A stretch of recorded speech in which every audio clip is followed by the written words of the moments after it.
Yep. Shoot away. We're on? We're Yeah, live? go. Okay. So what I've got here is I showed you guys that video of the nuclear bomb being dropped in the desert in New Mexico. And I managed to procure some trinite, which is the melted glass that was at the bottom of that crater. Now, they've since buried it up, like I told you, and you can't actually access it. But there's a few pieces floating around in private collections. It can be hard to find, right? Obviously, it's radioactive. Where did I put mine? So what I've got here for you is a Geiger counter. How about that? It's still on. How about that? So I've got it on audio here. Turn that on. So this is what trinite looks like. Totally melted. It is green melted glass. That's sand from the bottom of the desert. If you want to look closer, you can. It looks like tissue paper. Yeah. So we'll go ahead and put our Geiger counter on there. It's not super hot, super radioactive, but there is definitely some radioactivity coming off of that thing. Ooh, okay. Wow. Now I've got this set to 1x, so it's going to click a lot more than if I set it to, count less. How dangerous So is... this is not super dangerous. Remember, I'm not going to hand you something like really, really dangerous. Can I touch it? We have things in lab that are much more radioactive than this. The two things to keep in mind when you're dealing with radioactivity, of course, number one is proximity. The closer you are, the more radiation you take. So as I go further away, there's almost none, right? The further away I get. But if I get closer, I'm going to pick up a whole lot more. The other thing is duration of exposure. So you don't want to be next to radioactivity for a really long period of time, right? Because it can damage your cells and lead to problems, right? But like I said, these, even though this sounds kind of shocking, they're not as radioactive as you might think, okay? How'd you get from 50 or 70? It wasn't easy. So this is Did you, from like, the melted kill glass. someone? No, definitely not. This is, I can't even say this properly, metatorbernite. It is an ore of uranium. So this is uranium. We mine uranium to build all kinds of nuclear things, right? Our power plants, nuclear weapons, yes, bombs, all sorts of things utilize uranium. In fact, out in Colorado, or out in Arizona, if you go out to the Grand Canyon, a lot of areas around the Grand Canyon have been mined for uranium. So there's areas it's not safe to be, like, at all near the Grand Canyon. Like, obviously the main area is totally safe. A few years back they had a big issue where it was in like the ranger station, or the gift shop area. Somebody had collected a big bucket of rocks and put it in there, and it was very radioactive. Like, it came from one of the mines, and they located it because somebody was checking through stuff and was like, uh-oh, right? This stuff's really radioactive. This is a problem. It's kind of like a real fiasco. But anyway, they've cleaned that up. So this is metatorbernite. It's an ore of uranium. What I want you to notice is most of the radioactive minerals are surprisingly beautiful. Like, they're shockingly bright colored. Usually they're bright orange, greens.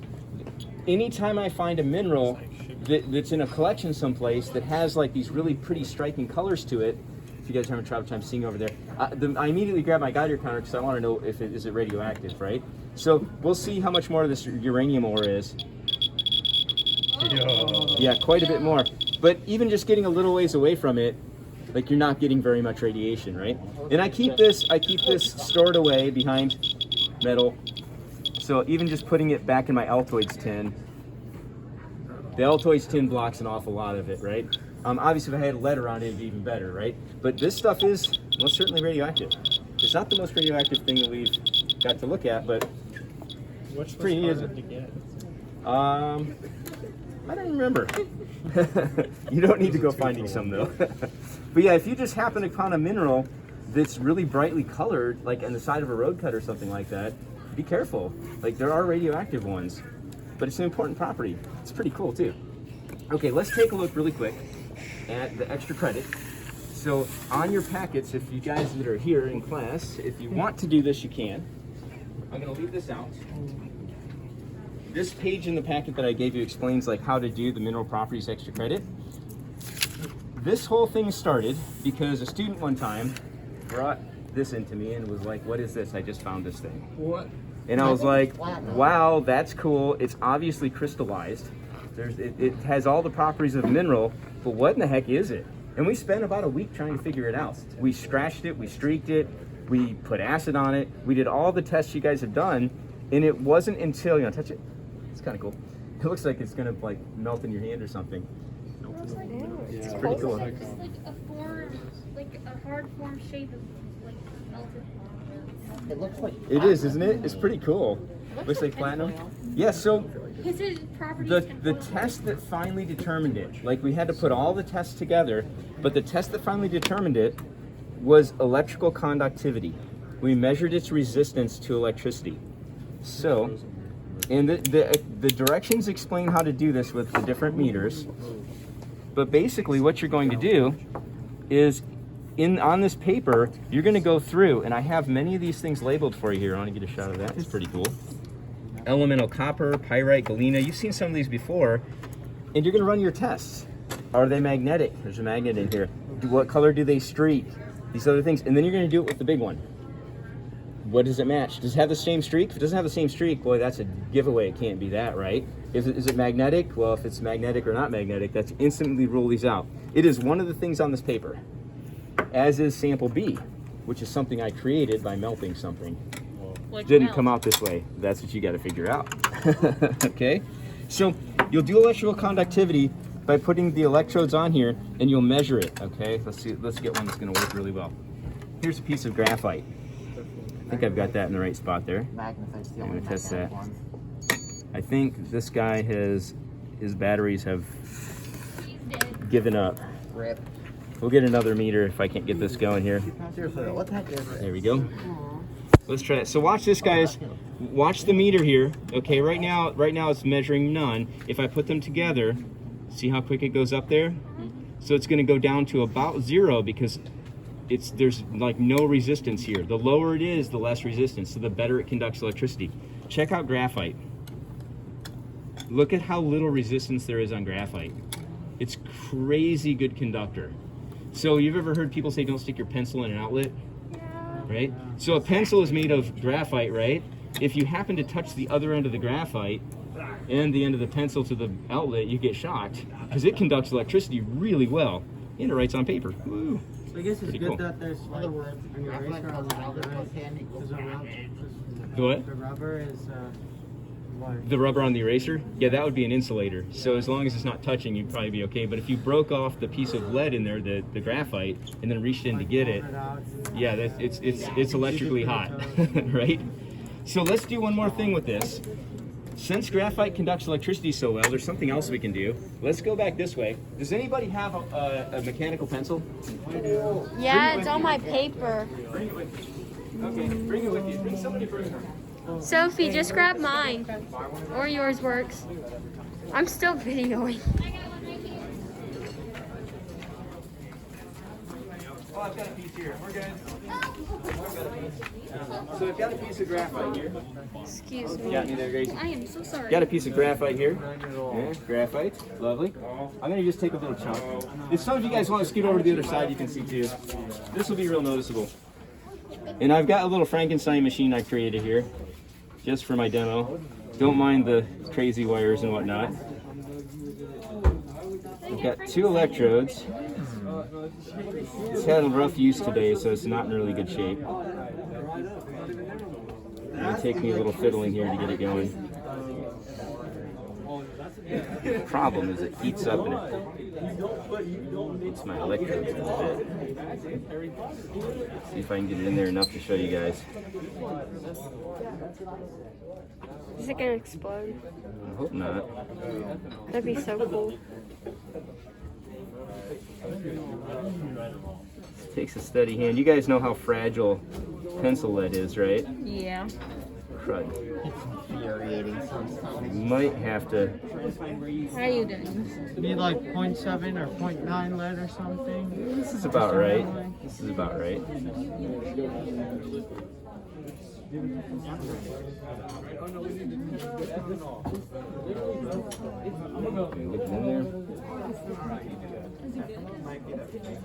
One of my things is bent a little bit. So I can get it to just trap itself on there a bit. Be okay. All right, I think I got it on there enough. There we go. So focusing on this right here, we're gonna plug this guy in. Okay, Okay, this is direct current. We're not gonna turn it up too much. We're gonna hit about somewhere around about 5 volts is what I'm shooting for. So we're gonna go ahead and turn this up. I want you to focus on the graphite. Remember, graphite conducts electricity. We're gonna slowly crank this up here.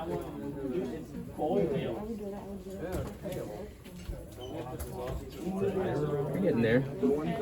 Oh, it's smoking. Getting a little smoke there. Oh. And now we happen to have a light bulb. This is how the first light bulb was made, right here.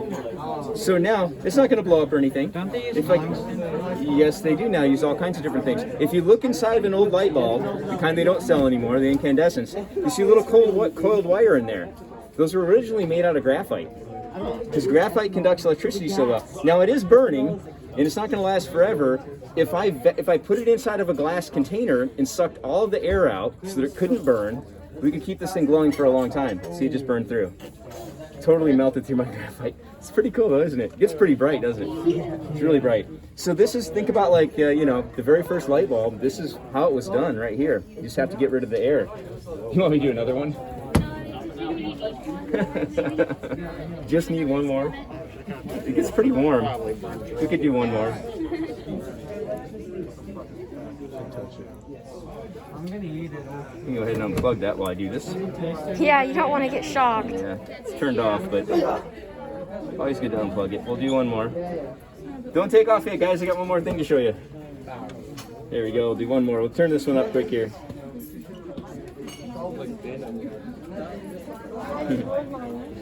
Are you sure you gave me a piece? Something's going on there.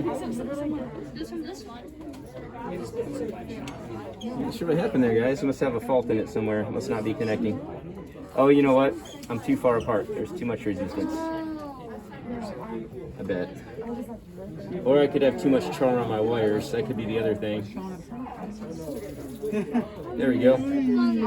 Oh, that one didn't survive, did it? There you go. Oh yeah, it's going. It's going. There we go. We're getting a little bit light. Looks like it slid. I got a little bit too much. Yeah, see, we lost the... My power supply is a little wonky. You can smell the melting plastic now. I don't know if we're going to get this one to go. There we go. It's a nice warm glow. It's not going to explode. Is it hot? Oh yeah, it's hot. Yeah, it would burn you if you touch that. Can I touch it? No, you can't touch it. There we go. Look all that good. We didn't burn that one out. Because again, okay, so let's go over here. We're going to do one last demo. We've got to do it in pieces.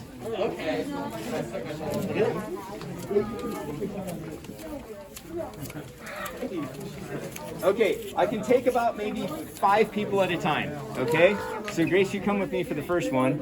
So about 5 of you, we're gonna go back and look at some stuff in the dark. I remember that. Hey. Yeah. Hey! I don't know if I have time. VIP access only. Whoever watches this video is gonna see my socks and my Birkenstocks.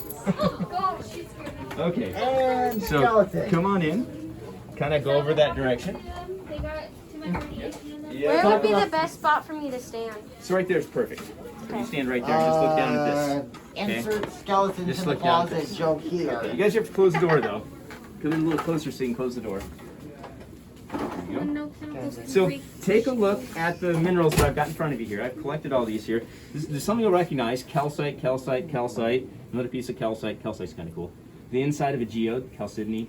Some fluorite, some talc, elbite, pyrolusite. It's a cool name. Wolstenite, Hackmanite. Lots of ites. Lots of ites. Ites. I'm assuming I've got a black light here, and we're going to keep watching the minerals. We're going to hit some of these with the light. Look in there close. See it? See the glowing? It's fluorescing. I'm going to see this one. Whoa, right? Yeah, the yellows. Look at that. A purple. Greens. Reddish color. Kind of another, I like this one a lot. It's got this red looking color. And this one, it's the calcite. My favorite in here though is this one. Isn't that cool? Now it took me a long time to find this one here. This is a special one. This is a piece of calcite But this one, if I hold it on the black light for a little bit, this one will actually charge up and hold a charge a little bit. Oh, that's cool. So when I take the black light away, it's still glowing. Yo. That's pretty neat, isn't it? Yeah, I spent And none about of the 3 other hours like calcites did putting that? different pieces of calcite on the light to figure that out. And none of the other ones? None of the did other that? ones will hold a charge like that Huh. as well. So lots of things are fluorescent, like paper. You'll see that paper light up. We add fluorescence to our paper on purpose. I'm going to show you these. These are some minerals that we bought. Oops, I'm going to flip that light on for a second. So you can see what they look like. Take a look what they look like.